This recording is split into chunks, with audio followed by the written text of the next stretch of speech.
Hello guys, आपका स्वागत है हमारे यूट्यूब चैनल सूरज लर्निंग प्लेटफॉर्म पर।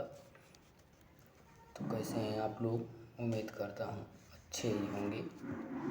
तो चलिए स्टार्ट करते हैं आज का वीडियो।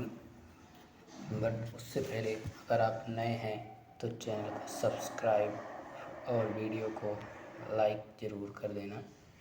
चलते हैं, आज हमारा रहेगा जी के मोस्ट इम्पॉर्टेंट क्वेश्चंस।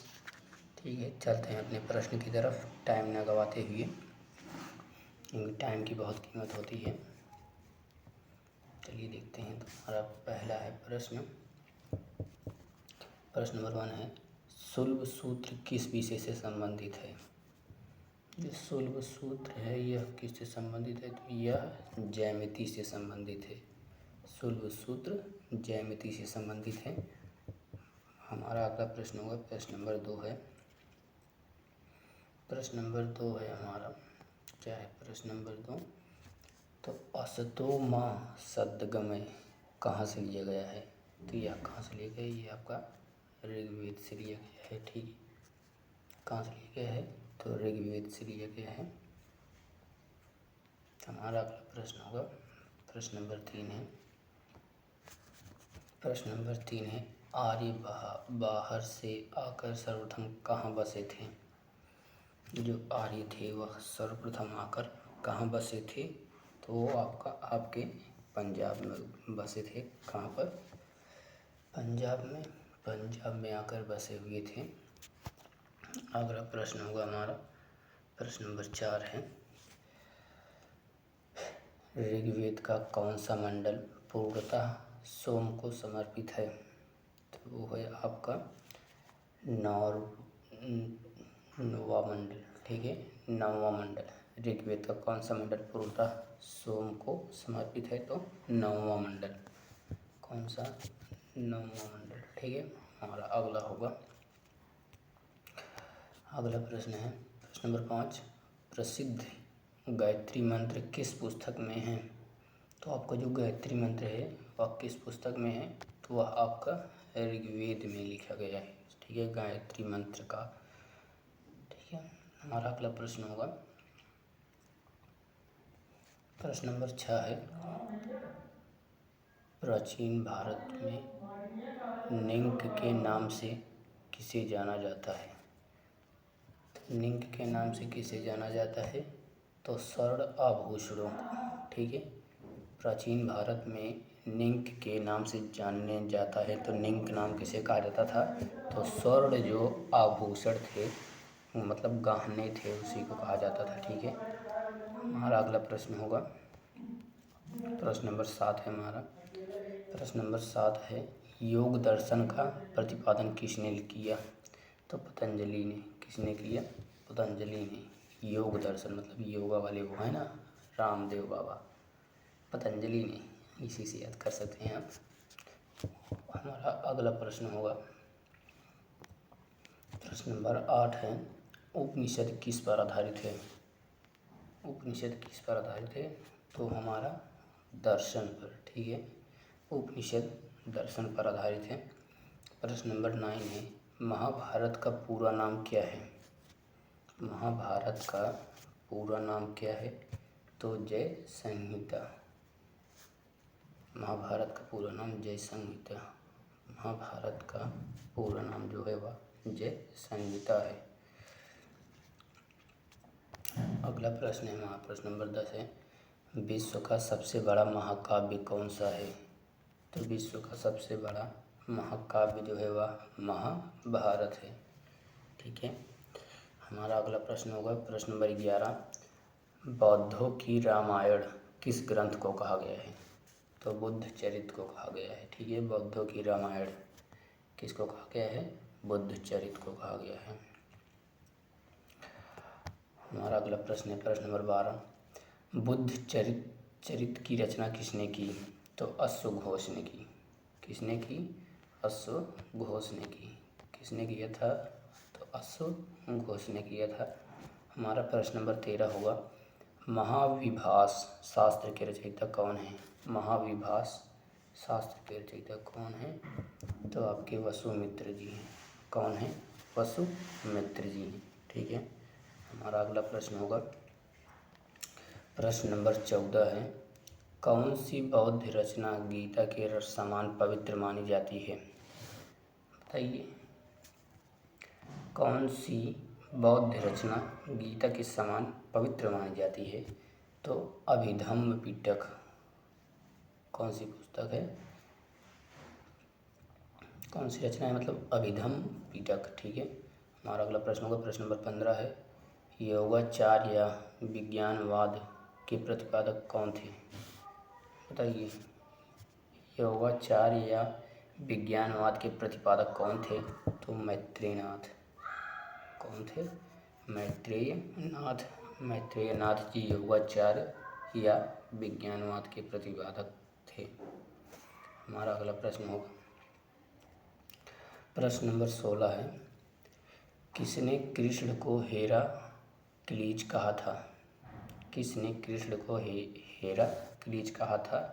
तो मेगास्थनीज ने। किसने कहा था? मेगास्थनीज ने। ठीक है, इन्होंने हेराक्लीज मेगास्थनीज याद कर लीजिए। और ऐसे इस्लाम धर्म के संस्थापक कौन थे? इस्लाम धर्म के संस्थापक कौन थे? तो हजरत मोहम्मद साहब। कौन थे इस्लाम धर्म के संस्थापक? हजरत मोहम्मद साहब थे। हजरत मोहम्मद साहब इस्लाम धर्म के संस्थापक थे। हमारा अगला प्रश्न है प्रश्न नंबर 18, मोहम्मद साहब का जन्म कब और कहाँ हुआ था?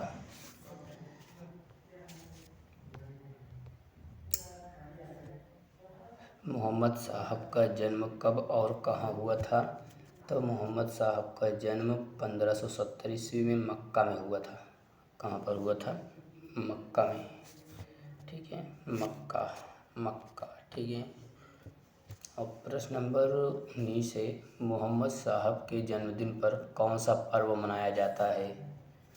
बताइए, मोहम्मद साहब के जन्मदिन पर कौन सा पर्व मनाया जाता है? तो उत्तर होगा आपका ईद ए मिलाद उल नबी। ईद ए मिलाद उल नबी इनके जन्मदिन पर मनाया जाता है, ईद ए मिलाद उल नबी। एक बार और मेरे साथ, मोहम्मद साहब के जन्मदिन पर कौन सा पर्व मनाया जाता है? तो ईद ए मिलाद उल नबी। ईद ए मिलाद उल नबी। ठीक है, चलते हैं अगले प्रश्न की तरफ। प्रश्न नंबर 20 है हमारा, पारसी धर्म का प्रमुख ग्रंथ कौन सा है? बताइए, पारसी धर्म का जेंद अवेस्ता। ठीक है, जेंद अवेस्ता पारसी धर्म का प्रमुख ग्रंथ है। और प्रश्न नंबर 21 है, मिर्जाफर ने बंगाल की गद्दी किस वर्ष छोड़ी? मिर्जाफर ने किस सन में छोड़ी थी? तो 1760 ईस्वी में। कब छोड़ी थी गद्दी? 1760 ईस्वी में।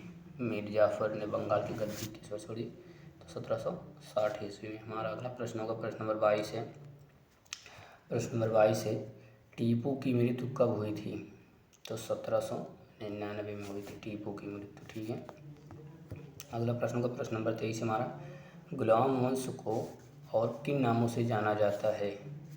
गुलाम वंश यानी मध्यकालीन इतिहास। ठीक है, इसी में होता है गुलाम वंश का उदय। तो इसको गुलाम वंश को और किसके नाम से जाना जाता है? तो ये होता है आपका इलवरी, ममलूक तथा दास वंश। ठीक है, ममूल वंश होता है, ममलूक लिखा गया है, कोई बात नहीं, ये भी होता है ममूल वंश। ठीक है, तो चलिए आगे देखते हैं। गुलाम वंश को इतने नामों से जानता है, it is the most important प्रश्न। ठीक है, प्रश्न नंबर 24 की तरफ बढ़ते हैं। प्रश्न नंबर 24 है, दिल्ली का पहला तुर्क शासक किसे माना जाता है? तो दिल्ली का प्रथम तुर्क शासक किसे माना जाता है? तो कुतुबुद्दीन ऐबक को। ठीक है, जिसने कुतुब मीनार का चलाया था, मतलब बनाने स्टार्ट किया था बस। ठीक है। प्रश्न नंबर 25 है, किसकी मृत्यु के बाद कुतुबुद्दीन ने स्वयं को लाहौर का स्वतंत्र शासक घोषित किया? तो मोहम्मद गौरी की मृत्यु के बाद इसने अपने आप को स्वतंत्र शासक घोषित किया, वो भी लाहौर का। ठीक है, प्रश्न नंबर 26 होगा हमारा। प्रश्न नंबर 26 है, किस सेनापति की मदद से कुतुबुद्दीन ने बंगाल को अपने अधीन किया? तो कैमाजी रूमी। ठीक है, कैमाजी रूमी के अधीन होकर कुतुबुद्दीन ने बंगाल पर अपना अधीन किया, कैमाजी। ठीक है, प्रश्न नंबर 27 है, कुतुबुद्दीन ने बंगाल का सूबेदार किसे नियुक्त किया था? तो अली मर्दन खां। अली मर्दन खां। कुतुबुद्दीन ने बंगाल का सूबेदार किसे नियुक्त किया था? तो अली मर्दन खां किया था। प्रश्न नंबर 28 होगा हमारा। प्रश्न नंबर 28 है, कुतुबुद्दीन ऐबक को उसकी उदारता की वजह से क्या कहा जाता? उदारता की वजह से लाख बख्श। ठीक है, लाख बख्श कहा जाता है। देखिए, कुतुब मीनार किसने बनवाया? तो कुतुब मीनार कुतुबुद्दीन ऐबक ने बनवाया, मतलब इसने स्टार्ट किया था, बस बनवाया नहीं था, पूरा स्टार्ट किया था और इसकी डेड हो गई थी, तो इसका दामाद जो होता है वह पूरा करा था, इल्तुतमिश। प्रश्न नंबर 30 हमारा, कुतुब मीनार की ऊंचाई कितनी है? तो 234 फुट। कितनी है? 234 फुट। अगला प्रश्न होगा, दिल्ली में कुव्वत उल इस्लाम मस्जिद और अजमेर का राहिदीन का झोपड़ा किसने बनाया? तो कुतुबुद्दीन ऐबक ने बनवाया था। ठीक है, ये बात आपको याद रहे। इस्लाम मंदिर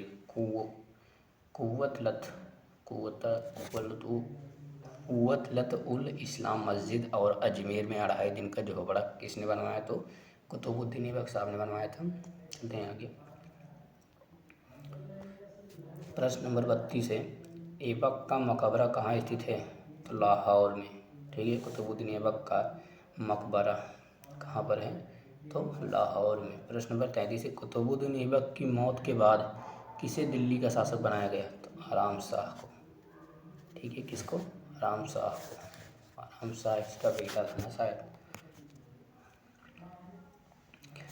अगला प्रश्न है, प्रश्न नंबर 34, इल्तुतमिश को किसने शासक बनाया? दिल्ली के अमीरों ने। किसने बनाया? दिल्ली के अमीरों ने। प्रश्न नंबर 35 है, दिल्ली की गद्दी पर बैठने से पहले इल्तुतमिश क्या था? बताएंगे, इल्तुतमिश क्या था? उत्तर होगा बदायूं का सूबेदार। वह इलवरी तुर्क था। इलवरी तुर्क था। ठीक है, प्रश्न नंबर 36 होगा हमारा।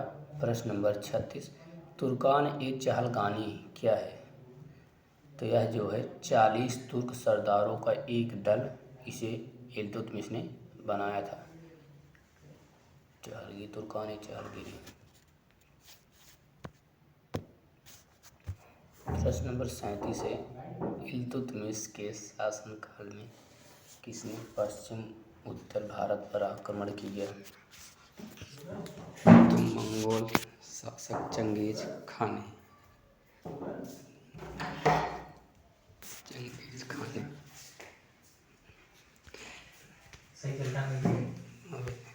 प्रश्न नंबर 38, इल्तुतमिश ने किसे बंगाल का गवर्नर नियुक्त किया? किसको नियुक्त किया? तो हुसामुद्दीन को। प्रश्न नंबर 39 है, किसने उज्जैन पर आक्रमण कर महाकाल मंदिर को लूटा? तो इल्तुतमिश ने 1234 ईस्वी में। किसने लूटा? इल्तुतमिश 1234 से 35 ईस्वी में लूटा था। ठीक है, उज्जैन के महाकाल मंदिर को लूटा था। हमारा अगला प्रश्न होगा प्रश्न नंबर 40, इल्तुतमिश ने कौन सी व्यवस्था लागू की? तो एकता